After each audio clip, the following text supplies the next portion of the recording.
Okay, let me put Tamara in the waiting room. Bye, Tamara. And here goes this. She's still with us. You just can't see her. Yep.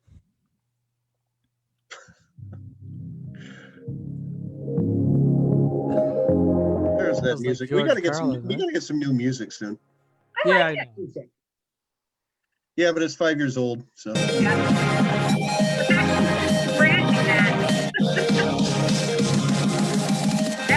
Welcome to M2Techcast, a live internet radio show offering the latest news and I don't want to interviews give up with that the people voice. I love driving that business, voice. technology, and I miss it. politics in Michigan. Now, your hosts, Matt Roush and Mike Brennan. hey, it's Matt Roush. And Mike Brennan. And we are back with another edition of the M2Techcast today on General Election Eve. So, Yeah. Although the what- show's not really. Last week we had a show that was more focused on the election. I wanted to get that out well ahead of time, talking about whether there was a cybersecurity threat and whether COVID-19 was going to dampen the folks coming out. I don't think that's the case. From what I've seen, is record turnout pre-election everywhere in the country right now. So yeah.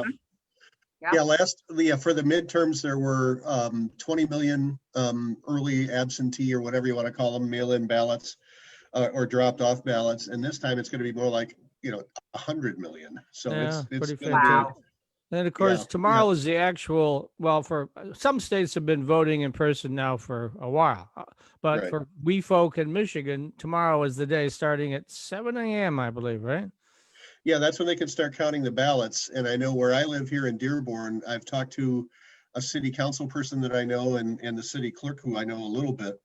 And they have bought extra tabulating machines and hired extra people. So they swear up and down they're going to be done with the AVs about the same time they usually are, which is 10 or 11 Wow. o'clock tomorrow night. So they swear up and down they're going to get a final result for Dearborn at least tomorrow night.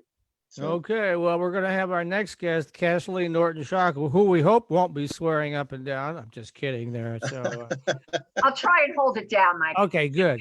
all right. And she's going to be talking about the Michigan Council of Women in Technology, and then also her own show, Diva Tech Talk. So take it away, Kathleen.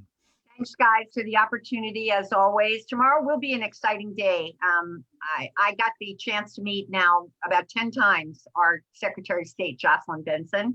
And I think we're at 2.5 million as of last Friday of absentee ballots in, which, as Matt just pointed out, nationwide, there's a record. We have our own record. But getting to Michigan, as you know, for 17 years, I've been a dedicated volunteer for one of the most amazing nonprofits here in the state of Michigan, dedicated to making Michigan the Silicon Valley of the Midwest, and the best place for women and girls to pursue their technology dreams. So MCWT has not let COVID slow us down. And by the way, the name of that is the Michigan Council of Women in Technology, mcwt.org. We really are grateful to you, Mike, because you picked up our PR release a week ago.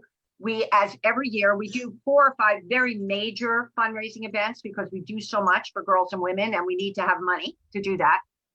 And for the very first time, we did a virtual version of what I like to call the IT prom, which is the only black tie event we do every year. We always do it around the October-November timeframe.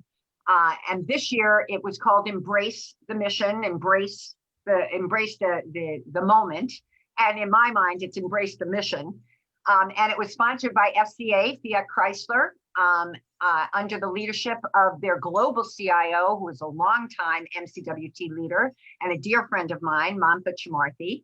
And we were able to raise $352,000 in a 2-hour time frame. We ran virtually from 5 to 7. We had a great band. They were playing virtually. People dressed up. There's a woman by the name of May Russell, and I'm going to just point to May. We did a Diva Tech Talk podcast with her about 2 years ago, and I had the good fortune to do that in my dining room. And May is an up-and-coming executive at Ford, and heads parts of their mobility application development. She went from like 2 developers to 500 at one point, and she's definitely what I would call an amazing leader. and particularly for her age, because she's about 20 to 25 years younger than I am. So I'm always admiring of my friends, those at that age who are so well developed. And May, we did this great thing where May and a few of her GM other executive women all dressed up the way they would have if they had gone to the black tie event, and were tweeting and putting pictures of themselves out there. But we had over 500 people online. We had such great attendance that some people got shut out. I just got off a phone call with a friend who's a longtime MCWT supporter, and she's like, I couldn't even get in. But of course, she got her silent bid in. So we raised $352,000, and that is our last fundraiser of the year. But as you know, we support a whole plethora of programs for girls from kindergarten on. And I'd like to talk about two major programs that we're in full swing on right now. One is our website design competition. It's about a decade old. It opened up on October 1st, and the deadline was November 1st. We always get easily 100 to 200 teams of girls in either middle school or high school who compete to be the best of the best in terms of website design. It's a 3-month total cycle to this competition. And this year's theme for all the teams who entered as of November 1st is we've asked girls to design websites around 3 aspects of their lives and compare them to their grandparents' lives, which of course will be amazing. It's future shock, right? On a website. Not only is it a great technical and technology educational experience for them, it also is an historical experience for them, right? They're going to have to interview and get the voice of the customer from their grandparents or other folks around their grandparents. So it'll be really kind of cool. The virtual training for all of the finalist team, all the teams that have been accepted, virtual training occurs this weekend, November 7th. So all applications have been in, they're being reviewed now. Everybody will get an email starting tomorrow or Wednesday. And typically the email goes to their coaches, who tend to be faculty members, and the girls themselves. Virtual training will get done, and their deadline for getting their websites in, fully coded in HTML or whatever they choose, but it's probably HTML, is December 1st. We will be announcing our finalists 2 days before Christmas on December 23rd, and then the final presentations, and I'm not sure, I think they'll be done virtually, will be January 16th of 2021. So it's always an exciting time when we do it in person. Parents, grandparents, faculty members, just people in the community come. We've crowded Lawrence Tech's auditorium a few times. As Matt knows, they often function as one of our hosts. We've also done it to Blue Cross has been a host several years running. And this year, I'm not sure. Like I said, I think it's going to be virtual. So put those deadlines, though, on your calendar. And if anybody had a team of girls and didn't make it in, go to mcwt.org and possibly we'll still accept applications, but it's always very crowded. So that's the first big program for the end of the year. The second one for our college age and graduate school age women is our sponsorship program for their scholarships, right? As you know, we've given away $1.3 million worth of scholarships thus far. This year, we have 43 recipients in 2020, and we'll be giving them several $100,000. So that 1.3 million continues to go up. It's interesting. We don't ask for a 4.0 GPA, although in years past, when I've announced, like on a podium back when I was vice president of marketing for MCWT, we rarely had a woman who didn't have a 4.0 or better as her GPA. But actually, the requirements are that you have a 3.0 GPA in high school, that you are enrolled or about to be enrolled in a Michigan university or college, and that you are enrolled in a technology curriculum, right? We opened up applications October 1st. The deadline for applications is January 31st, so there's still plenty of time for college-age girls and women, mainly women now, right? They're over the age of 17. College-age women to put their applications in. And again, you can go to www.mcwt.org, touch university programs, and it's the very first program at the top of the list, and the application is right there. So can I stop you for a second? What's the Sure. typical scholarship? I mean, is it $1,000? $5,000 a year, Okay, $5,000 a year. 5,000. We also, in the past, if we've gotten word, because we only have X amount of money, right? Right. if we get to a certain point where we've filled up all the scholarship spots for both graduate school and undergraduate school, we have people like Dell and HP have been big sponsors in the past, and we give people stipends for technology or actual real life 2021 computers, right, that are donated. But most often it's stipends that are donated by either hardware or software companies to then supplement the actual scholarship program. No, And 43 recipients this year all got that 5,000 and more. okay, I was just going to say to Matt, do you know any schools that teach STEM education you could recommend, by the way, Matt? We have every school in Oakland, Wayne, and Washtenaw County covered at this point. This is a 12-year-old program for us. Yeah. If you have them in some of the outlying counties, though, like because we have gone west, as you guys know, and northwest, that's where we could use the help, Matt. But for instance, we have every Dearborn school, as an example, because I know you live close to there, covered. We have all of Oakland County covered. We have most of Wayne County covered. If there's a new school, like a new charter school of some kind, that may be where we aren't covered. But because it's a long-term program for us, we have those counties covered. It's the north and west counties where we might be able to use some help. Okay. Got 4 minutes left, by the way. So you want to switch? Okay, so then the third program that I am so excited about that MCWT is doing, this is our very first year, 2021. We're doing our inaugural leadership clinic. This is for women in mid-career, 30s, 40s, 50s even, right? Who are aiming themselves towards the sea level, because we still have that damn glass ceiling and we still are not penetrating enough into the sea level. Well, MCWT has taken this one on, right? We're going to have this leadership clinic at least once a year. And if it's successful, maybe more than once. We're accepting 45 applicants for the program.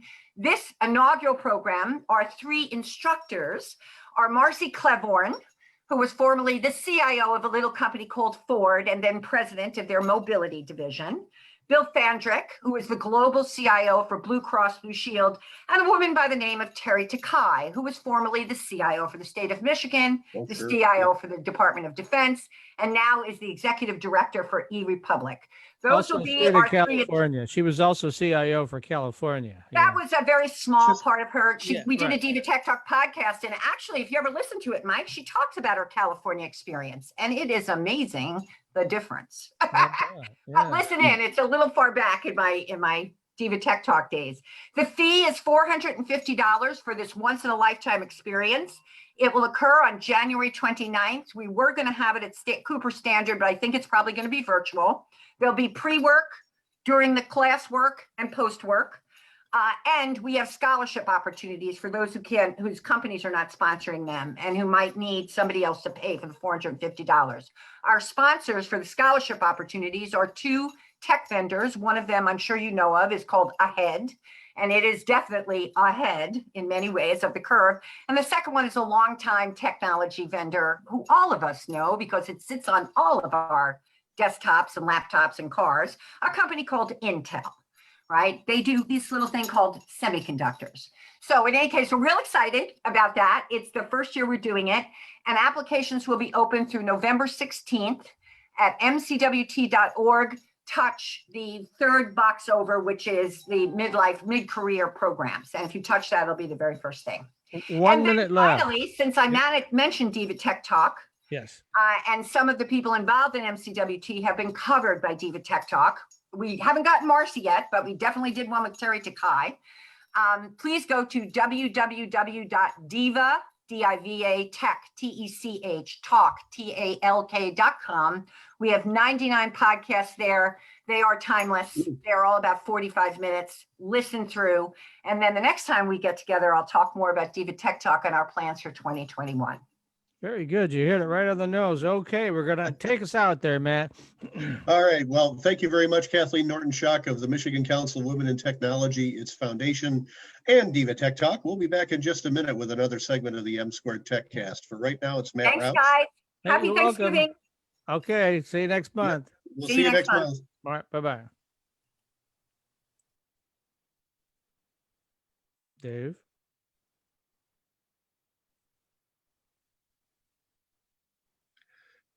I'm I'm not afraid hearing I can't do musica. that, Dave. Yeah, where's the musica?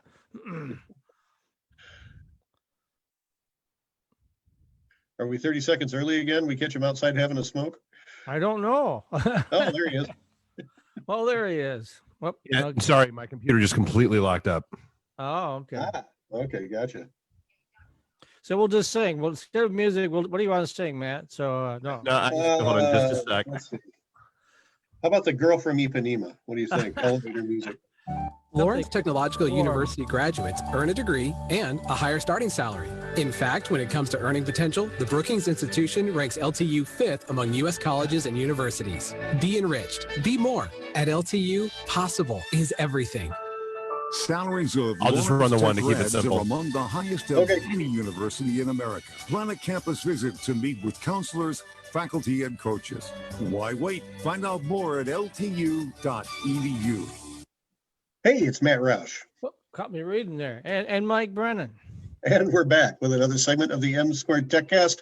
We have with us our friend today, Tamara Shoemaker, and she's going to talk all about cybersecurity and youth. All right. Sorry? And well, tell us, Did you tell hear us a us? little. Could you hear that? Yeah. Okay, all right. You're on, in other words. So Oh, okay. The Cyber Patriot program. Yeah, let's have at it. So I have a couple of things to talk about today. One is the NGA grant program that I've been working on all summer and fall. And that's at the state level. The state applied for and got a grant with NGA, which is the National Governors Association. And we're working on a project all summer and fall to do three things. One, to secure Michigan schools. The second one is to make sure that the K through 12 teachers have all the curriculum that they need to teach cybersecurity in K through 12. And then the third pillar is to build future cybersecurity leaders and what that looks like and what they might need to be able to do those three things. And so we were real fortunate because this was a group of people that came from all of the stovepipes that normally would be working on these kinds of projects alone, and we're all working together. So there was the DTMB, the technical department at the state level. We had the Michigan Department of Education. We had Michigan Economic Department. We had LEO, Labor and Development. So it was the National Guard, Michigan State Police, and then us educators that were all involved in this. So it was a really great time to all get together and do all of this virtually over the summer and fall. all right. So you're getting some committees together, right? Talk about those committees. Right. So we had those three levels. So securing the schools, and that was one committee. And I wasn't on that one. I don't have the technical chops to do that one. So there were some really cool people that were on that one. There was a committee for getting together the cybersecurity curriculum, and I was on that one. And I was on the building the future leaders. And so the work that I've been doing on the Cyber Patriot thing sort of gave me an entree into being able to be one of their subject matter experts in this thing, because for the last 6 years, I've been working across the state trying to get our teachers and our schools to get involved in the cybersecurity competitions. And I sort of think of that as kind of the gateway into cybersecurity education, right? So they start to teach it after school and they start to compete and people start to get interested. And then you start kind of backfilling with more information, more curriculum, more of that. But at the state level, what we're trying to do is make sure that they have those resources available. So we put together a whole database of curriculum resources to try to help supplement the things that teachers have to try to do on their own. I like to assume. Sorry, man. I like to assume that people don't know our guests or the guest background. So why don't we stop right here and explain Sure. what Cyber Patriot is, and then we'll go on from there. So I would be remiss if I didn't mention that I am the center director at the University of Detroit Mercy. And as that, we put together a coalition of community colleges and universities across the state that are all centers of excellence. And one of the missions that we have is to make sure that we reach back into K through 12 education and make sure we bring those kids up.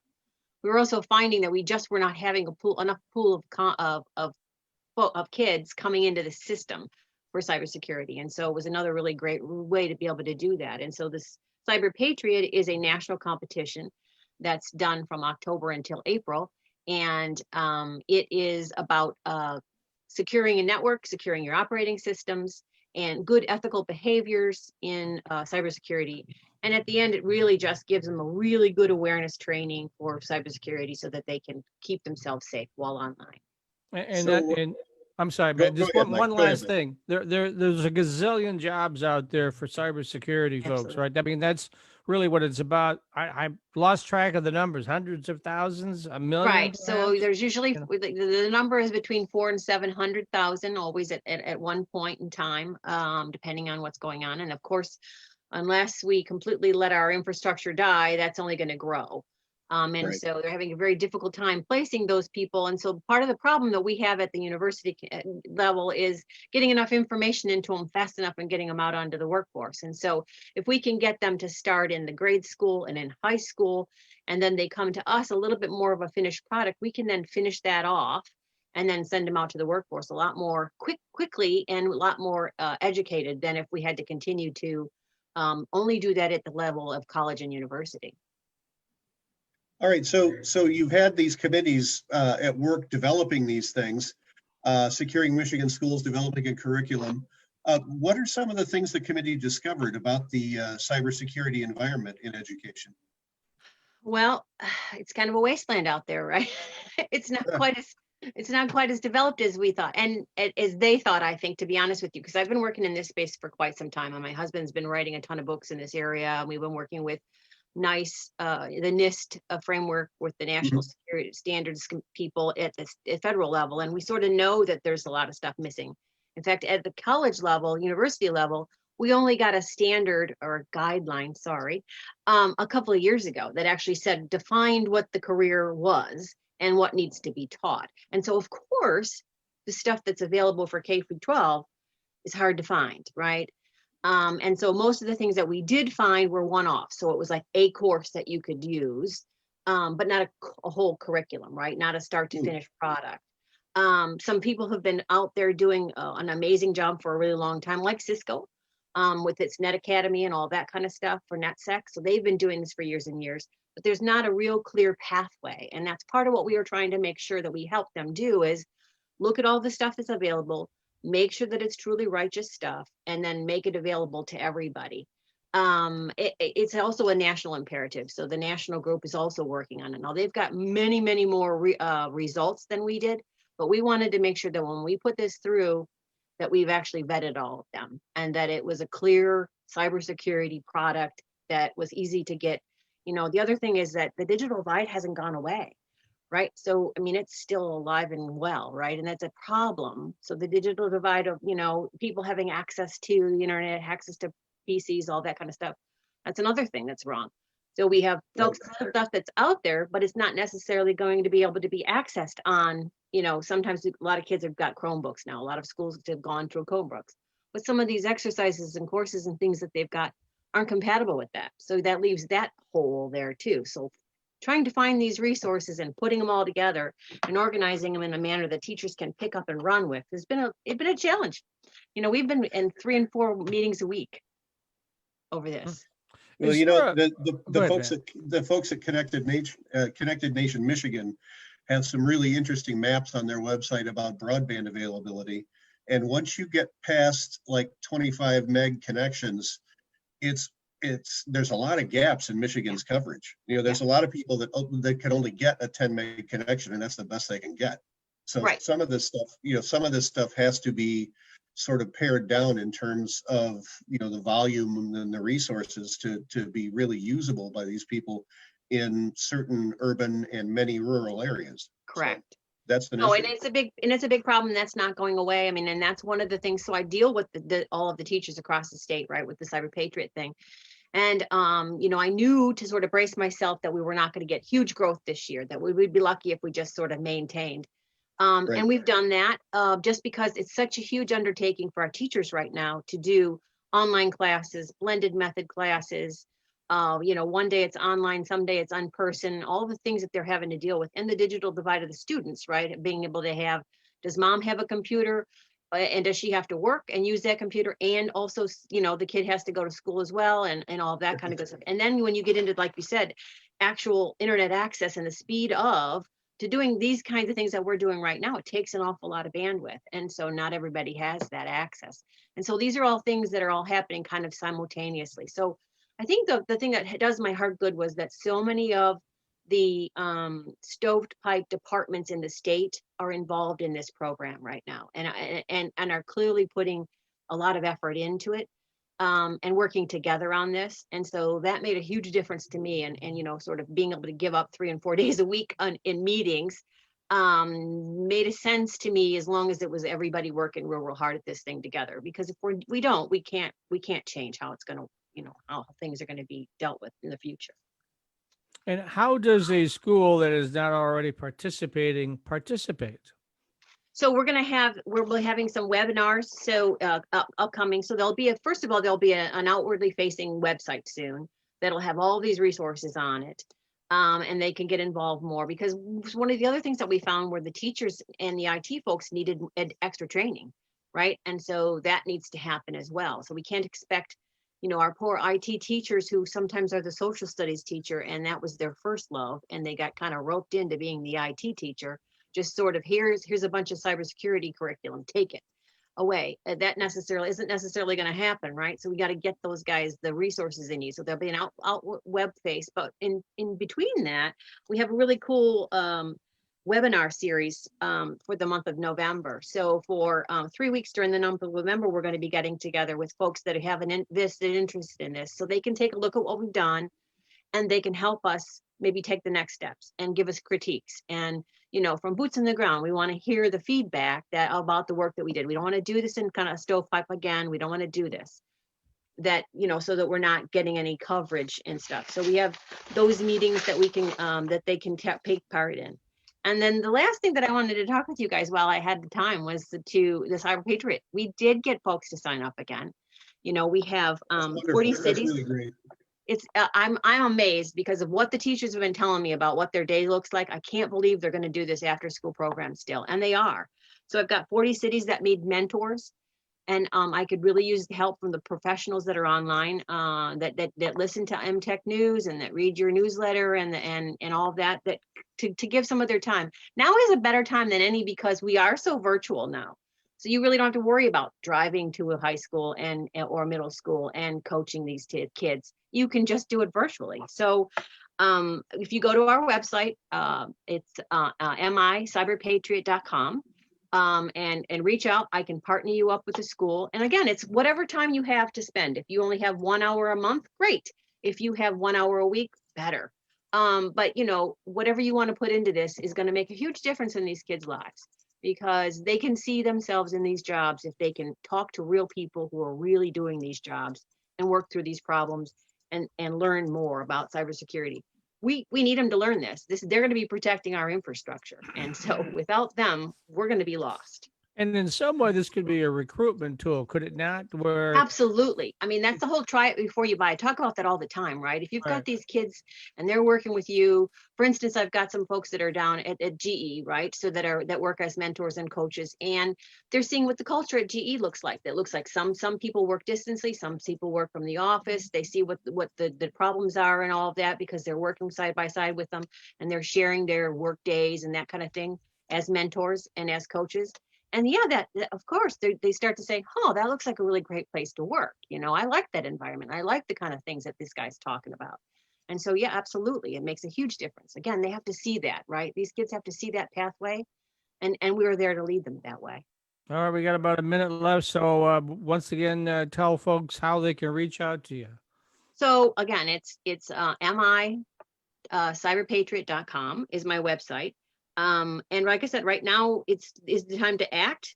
Our registration is all done. The first round of competition starts November 12th through the 15th. But again, these teachers need your help. And so anytime you want to volunteer, you just let us know, and then we'll match you up with these cities that I have. Can I read them off, or do I have enough time? Is Fred standing by? I tell you what, we'll put them up. We'll put them up on our respective websites. Perfect. I've been taking notes as you've been talking here. I'm going to turn this into a news story for my website, and Mike will pick it up on mitechnews.com too, I'm sure. Wonderful. And so we'll try to get the word out through our two websites. Just a little bit of background. How long has the Cyber Patriot? How long has this competition been going on? So this is the 13th season, 13 years. Okay, wow. And it's a national, it's actually international, but I'm only concerned about the national one because, that's where we live. And since fair is fair, I talk about LTU all the time. Tell me your official capacity at U of D also. So I am the center director for the Cybersecurity and Intelligence Studies Center. And like I said, part of that is doing the outreach into the high school and working with the Cyber Patriot in K through 12. So I'm pretty excited about that work. Thank you. Yeah, we're approaching cybersecurity a little bit differently at LTU.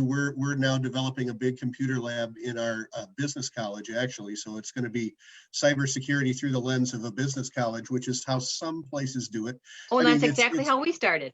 Yeah, it's really interesting because at some places it comes out of the mathematics department, Yep. and other places it comes out of engineering, and some places it comes out of business. So Yep. Now, ours is out of the business school as well as a business from top down looking at it, not from the machine up. We have All right, we have thanks. 13 centers across the state though, so we're pretty fortunate. Michigan is really in this game, and so we're fortunate to have as many resources as we do. Thank you. Okay. Thanks a lot, Tamara. Tamara Shoemaker from the University of Detroit and the Michigan Cyber Patriot Program. You're welcome back anytime at all. We'll be back in just a minute with another another segment of the M2Techcast. For right now, it's Matt Roush. And Mike Brennan. And you're watching at mitechnews.tv. Thanks, Tamara. Bye, What do you guys. That get was at great. Lawrence Thanks. Technological Yep, take care. I'm University? hoping Fred's there, right? Great labs and studios, supportive professors, Hey, There Fred. he is. Okay. NAIA athletics, and all the software you need Hey to guys, how's everything? smart. Be more. Good. At What's LTU, the topic possible today? is everything. Well, I have a little bit of data on Michigan. We're not doing so well, as you may have figured out. University in America. Plan a campus But I can visit tell you, to meet yeah, I can tell you some of the faculty, things that and we're worried about. Why wait? What? Find out more at Anything else you want to cover? And how to vote. Lawrence Technological You'll get University 30 is seconds and then earn we'll a start. degree and a higher starting Anything else you salary. guys want to know about? In fact, when it comes to earning potential, the Brookings Institution stand by. ranks LTU 5th among U.S. colleges and universities. Be enriched. Be more. At LTU, possible is everything. Salaries of Lawrence Tech grads are among the highest of any university in America. Plan a campus visit to meet with counselors, faculty, and coaches. Why wait? Find out more at ltu.edu. Hey, it's Matt Roush. And Mike Brennan. And we are back with our weekly segment on the M2Techcast with our favorite epidemiologist and infectious disease expert, Mr. Fred Brown. So Fred, what's a good word this week? Michigan is Actually, seeing there's not a record- good word. It's a bad word, right, Fred? Yeah, I was going to say Michigan is seeing a record number of cases. Wait, but this all goes away tomorroh, right? Yeah, No, Wednesday. absolutely. Yeah, Wednesday it all goes away. elections, That's yeah. I won't hear anything more about I it. forgot about that. Yeah, right. No, sadly, I think we're going to hear more about it rather than less about it after Wednesday, because we've got a big problem on our hands right now, obviously, and we're not the only one. But Michigan sadly stands out right now as far as its growth goes. We can go into some of the data if you want. I have some stuff if you're interested, or we Yeah, can talk sure. about other. Okay, I can show you some of the things that we're looking at and concerned about. Well, actually, we're kind of getting into that phase you warned us about several months ago where everyone's going back inside and we're coinciding with the flu season and just all hell's breaking loose, right? So And we have way too many people saying, "Oh, I'm just done with this." Well, it's not done with you. You no. know, I mean, the virus doesn't get tired. The virus doesn't get sick of things. You know, it's like As Fred it's a says, there's virus. lots. All it does is make more virus. You know, that's job as- one and job only. Yes, So- as Fred says, there's lots of kindling out there, right? Unfortunately, yeah, we're only about 10% infected right now. Yeah, and some of the worst states, like in parts of New York City, we're at 20%. But that's as bad as that's as much kind of prevalence of people who've been infected and survived that are out there for potential herd immunity effect. So yeah, we're way down on the kindling. We've got plenty of kindling left. Let's just say that. I don't know if you can see this. Unfortunately, these guys publish their material in a very faint red and black. So I've tried to improve it a little bit. But let's take a quick look at the first big problem that we're having is we just don't test enough to find out. Let me put this onto slideshow. We just don't test enough. There you go. Make it as big as you can. That's a little easier to see. So Is that better? Yeah. Okay, well, this goes all the way back to February, and you can see that we started out testing very few people, and eventually we were trying to shoot for about 50,000 people, or a 0.5% rate of testing. And in order to control a virus like this that's so prevalent and so throughout the community, we should be at almost a 9% testing rate. So we're way off, but by about a factor of 27 if you do the math. In terms of number of tests done to surveil the community, find out where the virus is, isolate it, and be able to lead a normal life. And that's been a big problem from the start. I didn't mean to go up. I meant to be able to expose more of the view. There we are. So basically, right now we're at about 8.11%. I'm sorry, 8.11% positivity rate, and that's getting up there. That's getting to a point where certainly if you're over 10%, it's dangerous to be doing what you normally do. And at 8.1, we're moving very rapidly, and this effect where you see sort of slow moving through, and then a sudden spike toward the end is what we worry about as epidemiologists, because it isn't just a linear piece, right? It isn't just something that keeps climbing at a steady state like your roof does. It's something that builds up gradually and it multiplies. Biological systems, they move exponentially, so they go 2, 4, 8, 16, 32, 64, and so on, until when you get to 300, you think, oh, I've got plenty of hospital beds left. Well, the next day is 600, and the next day is 1,200, and the next day is, and then you realize, oh my gosh, we're out of control. So that's what you have to look at as the future, not at continuing to extrapolate the past, because that's the way it gets ahead of you. So anyway, you can see that our positive rate was almost 5,000 positive cases per day now. And that's a big number when you're talking about a group of only 10 million people, and we're doing about 50,000 tests. As I said, we should be up at about over 20 times that 850,000 tests a day. So that's a big problem. We're trying to improve that. I guess Mr. Biden said he wants to double test capacity, which pushes up to 100,000, which would mean we're only we're a little bit better, but we're still about 10 times less, 10 to 12 times less than we should be. So that's the testing, and that generates the data that I'm going to show you. That's why I wanted to show you this. And that is one of the things we worry about is the RT, which is the amount that R is the reproductive rate, and T is the amount of activity that reproductive rate is showing. So and whenever you get above 1, it means that every time you reproduce more than yourself. So at this point, we're reproducing, for every generation that we currently produce of virus, we're reproducing now 1.2 new viruses. And you can see how that's going to get out of control very, very rapidly. 1.2, 1.5, 1.6%. Then you're going to start looking like Arizona was in to give you a sense of this. You only need to get to 1.5%. I'm sorry, 1.5 RT rates, and you'll start looking a lot like Arizona was in their peak, or what Florida looked like in their peak, or what Texas looked like in their peak. I think in their peak, New York is at 1.6, 1.7. So we're getting unfortunately close to where we were kind of around Memorial Day. And then we put that under control. Governor Whitmore came in and said, no, let's control that more. And so that's going to be, I think, likely to happen again. And she's put out, a warning indicating we now have to indicate what restaurants we're eating at if we're going to sit down and eat. And that's because when we've done a study recently, we looked at 804 people who came down with COVID. And what we did notice in that was that if you came down with COVID, you were 2 times more likely to have been eating inside in a restaurant. And so that really is correlated with COVID cases in that particular cohort of groups that we looked at pretty carefully, what their behaviors were that caused their COVID to occur. We think that it's about 2 times more likely to get COVID if you're sitting in a restaurant. And it doesn't matter how much plexiglass is around you, it really matters how much ventilation you've got around you. So even those protective barriers aren't that helpful. And of course, you got to take off your mask in order to put food in your mouth, and that's challenging. In China, they actually have regulations about how you can lift your mask and put food in and push it back down again. But we don't do that to that extent here. You can see that we are out of 50 states and DC, so 51. we are basically the 11th worst in the country as far as reproductive rates and controlling the virus's reproduction and in control of the virus. Because once this starts to go higher and higher, then you're more and more out of control. So we look at the RT rates and RT live rates.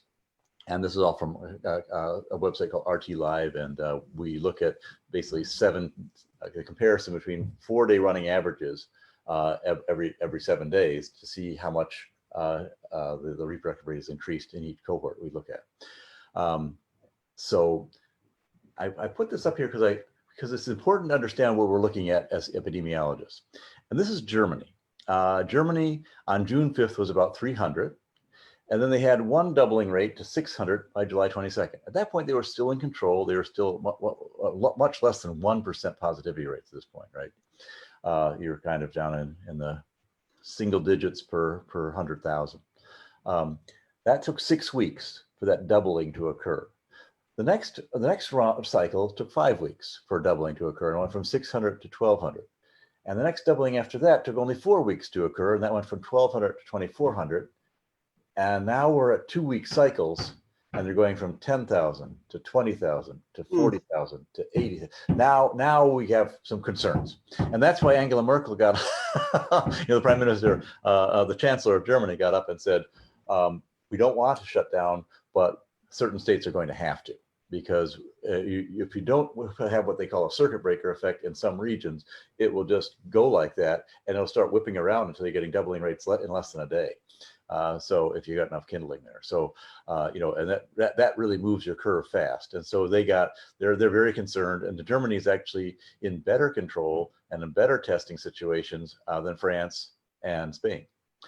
But don't forget, these guys are still down at less than 3%, around 3% positivity rates. So we're at 8.5%, and they're positivity rates. So we are about 4 times worse than they are to start from a starting point in terms of positivity rates, and they're about 30% better than we are in terms of complying with distancing, stopping, slowing down your social mobility, using masks. So that gives you a sense of just how fast this can go, even in an area that's pretty well controlled when you start from a low rate. And Michigan started from a low rate compared to the rest of the country, right? I mean, we were surrounded by states that were at a much higher rate than we were. And we kind of saw them lining up on the border there for a long time. I think I showed you that graph showing all these states that are on the border of Indiana and Ohio and Illinois and Wisconsin. All those border counties were kind of turning orange, while the rest of the state was pretty white and yellow. And that's because we're a peninsula and we're sort of lucky. But now that it's taken hold and it's broken through, our numbers are looking like this. And I'll show you how that compares to Germany in a second. But basically, in the last couple of weeks, we've gone from 2,000 new cases a day to close to 4,000 cases a day. So you can see that we started at around 500 cases a day. And in 3 weeks, we went to 1,000. And in 3 more weeks, we went to 2,000. And in the last 2 weeks, we've gone to almost 4,000. And so we're starting to get to that point where we're starting to take off. Now, I think we're going to, with the new rules, we're going to come and just bounce along for a while at around the 4,000 days per rate. But I think by Thanksgiving, we'll be close to, slightly after Thanksgiving, we'll probably be at around 5,000 cases a day. And when we get to Christmas, we'll be even higher. We'll be even higher than that, unfortunately. And now that's let me stop for a second, Fred. You were predicting a couple of weeks ago that the holiday, actually from beginning of November until the beginning of the new year, is going to be another 200,000 cases. Are we still not in Michigan, but overall in the country? Is that what we're doing, or? Yeah, we're going to be. My estimate was, I think, 312,000 cases by the end of the year. And I'm still, and that number's still pretty good. So 300,000 new cases a day.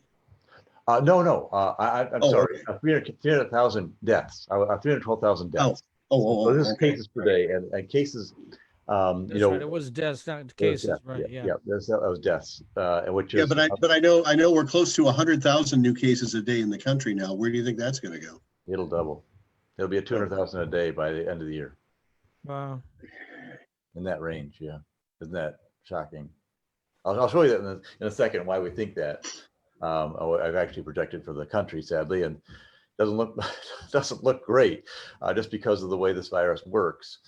So that's sort of the way it's looking right now. And this is how Germany looks over lane. And you can see Germany is a country of 80 million people, but it's still quite similar in terms of, we went up, we didn't know how to control it. We finally got in control, we went down, and now we're peaking, we're starting to peak back up. Yeah, it looks very similar to the curve of Germany. And Germany is now doubling every 2 weeks. We're doubling every 2 to 3 weeks. And so it's just a matter of a little bit more time of no control. We'll be down to a 2-week cycle. I'm hoping that with Governor Whitmer's recent, level 4 recommendations, that we will, be able to control it at around the 4,000 to 5,000. But if it fails, even if it does work by Thanksgiving, I think we'll still be at 5,000. And if it fails to control behaviors, we'll be at 5,000, in the next 3 weeks. So a week earlier than we would have otherwise been. So that's the sort of the way it looks. And what we're worried about is that doubling rates. Here is what doubling rates by county. And this is what Michigan looks like today. And you can see, where it's safer, where it's less safe. And basically, believe it or not, the numbers, the biggest numbers are Grand Rapids and the greater Detroit metro area, not Ann Arbor, but Wayne, Oakland, Macomb are the areas that are going to have the highest numbers. They're sort of at each of those counties are about 250 new cases a day, and they'll double in the next 3 weeks. So that means a large population. The worst places from a percentage point of view actually are up in Marquette. And are in the more rural areas, interestingly, and they're really experiencing a lot of growth. And that's going to, unfortunately, those hospitals up there are not quite as well equipped as they are down here for that kind of a surge to hit them. It sort of looks like a good time to build a log cabin in Alpena and hunker down. Yeah. I don't know if you remember the slide I showed you before, but it showed basically that the closer you were to Canada, the better off you were up in this area. And that's, we're watching the whole virus sort of slide up the state, right? Just right up the state. And, these you're right. Alpena is the best right now, but it's just a matter of time, and it'll get there. It's just moving. I was going to say, speaking of building a wall, I think Canada's going to build one pretty soon. Yeah, they'll pick you up and toss you back out again if they find you as an American. They're way down. I mean, it's literally 25 times less dangerous in Canada than it is in the United States. Yeah, it's not so good. I'll show you I'll show you quickly what the whole United States looks like, and you can see that Michigan is one of the worst because we started at a lower rate. Our doubling rates are now taking off. It's easier to double from 100 than it is to if you start from 1,000, or some other states were. So we're really taking off compared to the rest of the country. Ohio is having a huge amount of trouble right now as well, and then you got North Dakota and South Dakota. And looks like upstate and central New York too. Yeah, upstate New York is having a big problem right now. Yeah, it's really out of control. Parts of western Pennsylvania too are really. Butler County, where President Trump was the other day, it's in Allegheny County. Those counties are really hurting right now from a COVID standpoint, and then New Mexico. So those are the areas that are really on fire, and we're right along with them. We're one of the states that really is going to be doubling. Sadly, more rapidly. Well, I guess I'm back to shopping online. I can't. Yeah, buy stock in Amazon. They'll be doing well. Sadly, I hope our local community. I love a lot of our local community shops, and I'm trying to do the best I can to keep them going. So it's good if you can spend money there, but try to order over the phone if you can. So that's sort of what the doubling times are looking like. And this is what the U.S. looks like, right? We're at 100,000 now. We're just under 100,000. Today we'll probably be over 100,000 just from a data standpoint. And you can see the doubling times. We went from 20,000, took about 6 weeks to get to 40,000, another 2 weeks to get to 80,000. At that point, at that point, the Sun Belt was really on fire. I don't know if you remember that, but Arizona, Texas, Florida were really having trouble, and so they actually clamped down and pushed this number down. Overall, though, the whole United States has continued to ramp up, at a slow rate with some pockets of sudden infections. Well, now we're at 9/1. We were at 1st September. We were right around 25,000. So let's say that's the new baseline, right? And now it took 6 weeks to get to 50,000. Now it took 2 weeks to get to 100,000. So the whole U.S. is really starting to take off in a dangerous way, and I think it's likely to be less stopped than what the rest of what Michigan will be. I think Michigan will start to hunker down and be sort of wobbling for a few more weeks until it starts taking off in Thanksgiving. I think the United States is going to look more like this.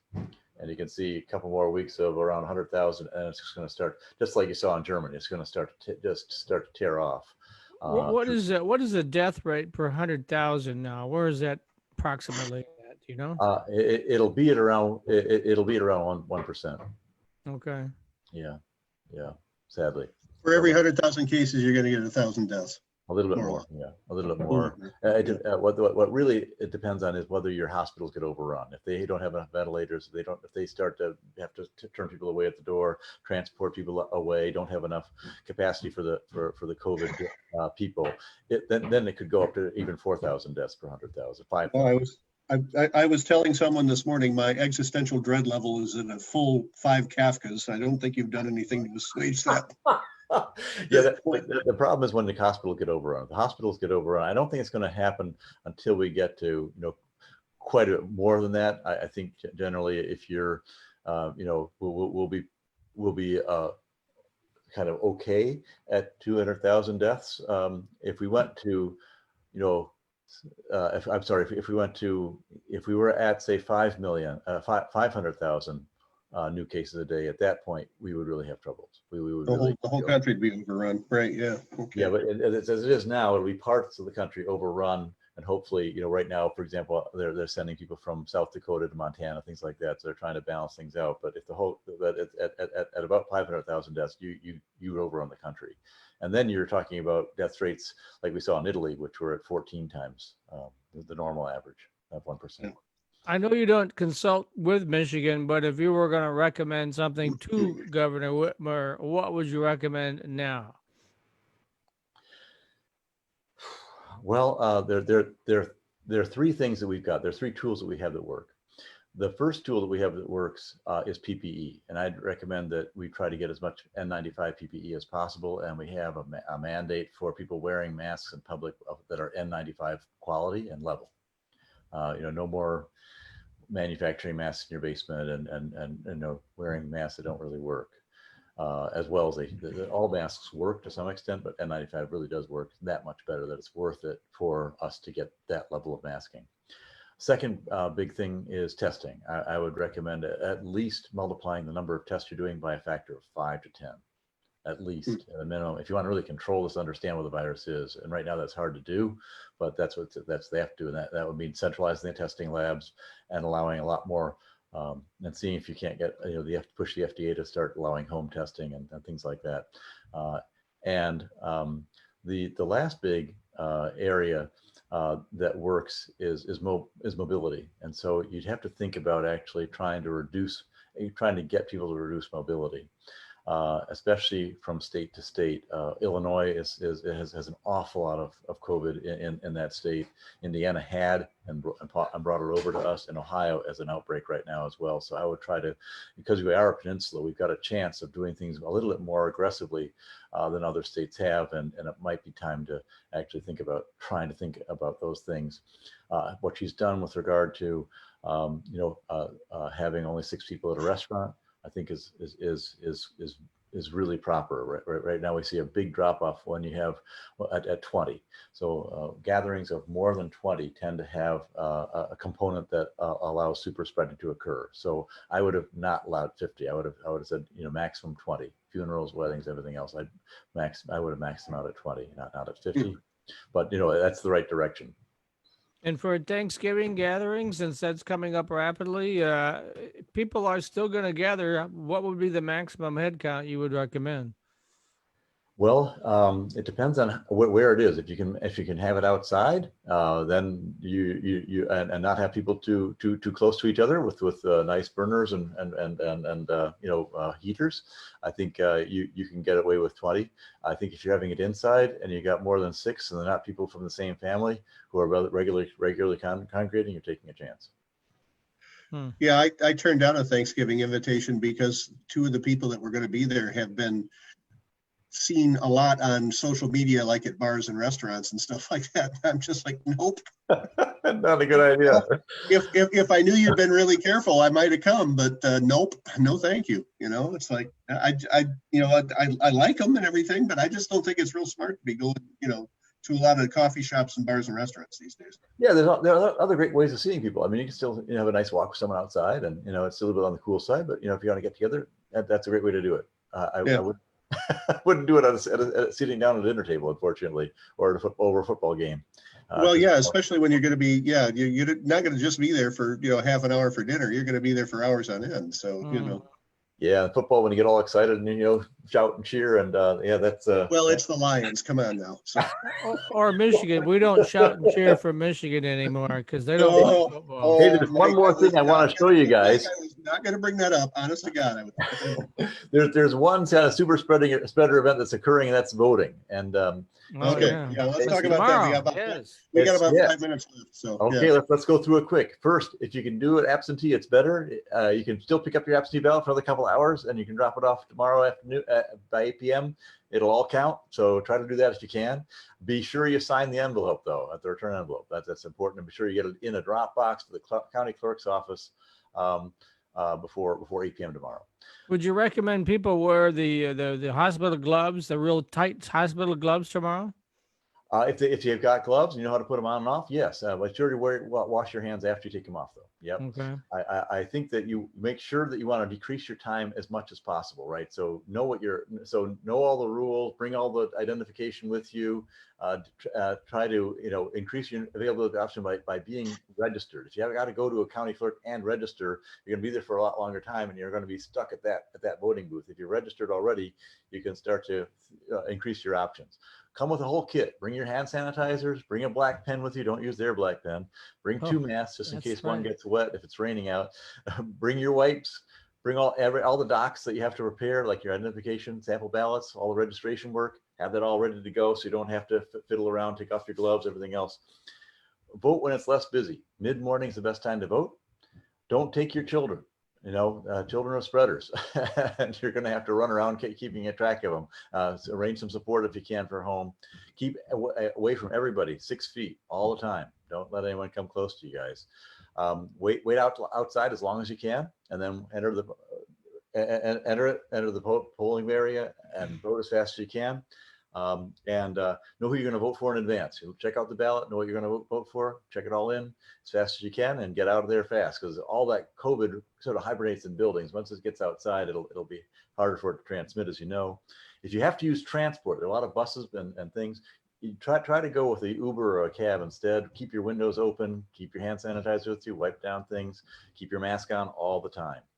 If you have to go on a bus, the same thing. Try to keep the windows open, keep 6 feet away from everybody else, open the windows, always wear your mask. And again, if you bring your sanitizer, make sure it's 70%. I know they say 60%, 70% as a 10 times better kill rate. So use the 70% if you can. And even if you're using hand sanitizer, wash your hands. And if you are positive for COVID, you can still vote. Just they have got special provisions for you. Go to the people up front and say, I've got COVID, or I've got symptoms, or I was exposed, I'm in isolation. What are your special precautions that I need to take? They'll let you know what those are. If you're disabled, you also may have an expedited way through the line. Make sure you notify the election agency, election workers, when you arrive, and then maybe they'll let you go through a little bit faster. And that's about it. All right, so we're going to have to leave it at that, because I know Dave's got a hard stop at 3. So Matt, take us out. All right. Well, thanks once again, Fred Brown, for a ton of informative talk on the coronavirus pandemic. Hopefully we'll lick this thing soon. And maybe next time we can have a virus update or a vaccine update. Oh, that's So- a deal. I'll be happy to. All Look right. forward to it. Okay, for right now, it's Matt Roush. And Mike Brennan. And you've been watching the M2Techcast out of PodcastDetroit.com and mitechnews.tv. All right. Thanks Well, we for made it. the other thing.